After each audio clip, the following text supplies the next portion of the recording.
চলে এলাম বৌভাত পর্ব নিয়ে। প্রায় সাজা কমপ্লিট, অল্প কিছু বাকি আছে আর আমার যা এখন হেয়ার স্টাইল করে দিচ্ছে। ওই চুলের ১২টা বাজাচ্ছি। এখানে আমি রেডি হয়ে গেছি, একটু ভিডিও করে নিয়েছি আর অনেকেই বলেছে শাড়িটি খুব পছন্দ হয়েছে সবার, কালারটি। এখানে গেটের এত সুন্দর লাগছে তো ভাবলাম যে একটু ভিডিও করে নিই, দারুণ সাজিয়েছে। এসে দেখছি মাসি শাশুড়ি পাকোড়া খাচ্ছে। এখানে আছে মাসি শাশুড়ির ছেলে দাদা।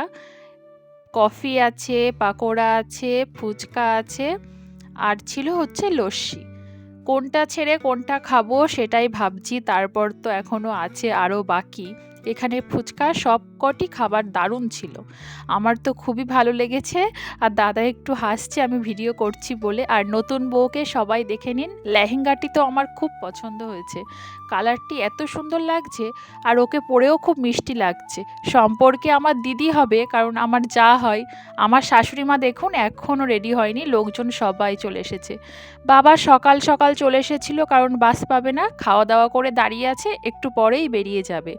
আমার মেয়ে আমার সাথে তো ফুচকা খেয়েছে, এখন ঠাম্মির সাথেও খাচ্ছে। অনেক রাত হয়ে গেছি, বারণ করলাম কিন্তু শুনলো না। এত বড় বড় ফুচকা ও খেতেই পারছে না, লজ্জা পাচ্ছে।